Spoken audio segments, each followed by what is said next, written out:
Hello, my name is Aaron Trotter and I'm absolute best friends with Miss Bernard. It's kind of funny how we met actually. We were in a speech and debate class back in high school. It was my freshman year, which was quite a time ago. I'm this big dude. I wasn't, as physique savvy as I am now. I was about 315 pounds and I was about 3 to 4 inches shorter. So the weight definitely carried. And, this is a speech and debate class, which I thought was going to be more like debate and gavels and like arguing. And it was not. It was theatrics and tights and scripts. And I was not the most confident person at the time. So not only did that class kind of push me to want to get better, but I also played sports in high school as well. So a combination of wanting to get better for sports and then also wanting to feel more confident in myself led to me developing a passion for health and wellness. So in high school, I started working out, kind of monitoring my nutrition, drinking more water, all of the basics. And as I started to see the weight drop, I started to feel a little bit more confident, and then it leads to me furthering or wanting to further my passion in this field. And then that also led to classmates coming up to me saying, "Hey man, you're looking amazing. Like that's quite a transformation from sophomore year to junior year. What did you do and how can I do the same thing?" And so it's one thing to like have that information, but it's another thing to be able to relate that same information to people, which is something that I was not good at the time. So the next semester, we finished the speech and debate course, and then I do a theatrics course, and it is not really what I was expecting in a sense. Once again, I was wanting to do something more speech and debate oriented, but the teacher at the time, Miss Sandra Broussard, I will never forget her. She said to me, "Hey, I'm gonna move you from this class to this class. Don't worry, it's the same time, just a different teacher. It's gonna be me." And I was like, "What do you mean?" She's like, I just see something in you and I'd like to, be able to help you in your career." And at the time, I'm just a junior in high school, so I'm not really thinking, much of it. I'm more so kind of petrified because I know that last semester I had to wear tights for this play in front of all these kids, and I'm probably gonna have to do it again. So that's where my mind's at the time. But once again, to go back to the point that I made of, it's one thing to have the information, but another thing to actually relate that same information to people.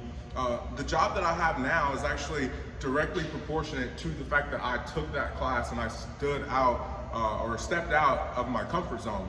And so some of the things that I gained from that class were some of the best interpersonal skills that I can never ever be more thankful for. Some of them, number one, being leadership and motivation, because those definitely go hand in hand with my career of wanting to lead and motivate people in their health and wellness journey.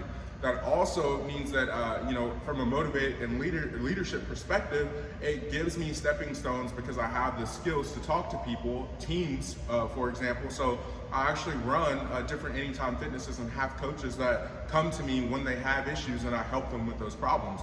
I would never have been able to have this role if I didn't have those skills that I learned back in high school. And so this is a long-winded way for me to say I understand a lot of you guys are coming up on your first speech ever, and I understand how nervous and nerve-wracking that can be. But some of the best advice that was given to me was from Miss Sandra Broussard when she said, "Just do it. Like, it's a grade, just do it. What's the worst?" And so that's not something that I wanted to hear because I'm like a type A overthinker. So if you're saying like, "Oh, this is a grade," then it's got to be like the best grade possible. But something that I learned is that very similar in your life, like you don't necessarily get graded every day. Instead, it's more about taking the skills that you learned at a young age and learning how to apply that and get better in your self-development to lead into the passion or lead into what you want to pursue for yourself. So when it comes to that speech and debate class that I took, and again, Miss Bernard was in that class as well, she was one of like the most model students that were in there because she's loud, she's passionate, and then she's definitely someone that likes to just cause a scene, right? I'm sure she's done this in class a couple of times now. So she was someone that I modeled a lot of my skills after. And so I'm very thankful, once again, I kind of dropped all of that weight. Her and I are friends.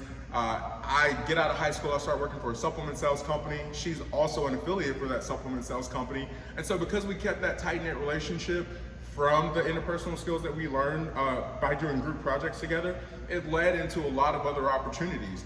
from me working at that supplement company, she offered me an opportunity to come and work for Anytime Fitness, which she was working at the time. And that's really what I wanted to do. I wanted to take my passion and go into a field where I could help more people. So I was looking to get certified as a personal trainer. And that was an opportunity that was presented to myself. But again, if I wouldn't have stepped out of my comfort zone, I would have never gotten that opportunity to begin with. Not only that, but to go back into some of the interpersonal skills that you can benefit from. The friendships, number one, that you can get are friendships that last a lifetime. The friends that I made in speech and debate are still my friends to this day, which again, I graduated like 5 or 6 years ago. So, you know, these are friendships that I've had now for 8 or 9 years, and it's bonds that'll never be broken. Not only that, but to talk about the career skills that I have at such a young age, which, by the way, I'm only 23 years old and I'm like in this leadership position. No one that I know my age like is also doing those same things. And I can only say that I have this skill by doing those speech and debate classes, by stepping out and getting on those stages wearing those tights, by feeling like I'm gonna embarrass myself for a class project where I have to give a 3 to 5 minute speech and I have no idea what I wanna talk about. All of those things are gonna be part of life. They're just obstacles. It's more so about how you can overcome it and what kind of persistence that you can give, what kind of energy that you can give to get a good output. So again, for a lot of you guys that might be nervous or overthinking this project, don't. The easiest way to start is just to write down your first thoughts and then give it a go. It actually took me about 4 or 5 different recordings to get this one take.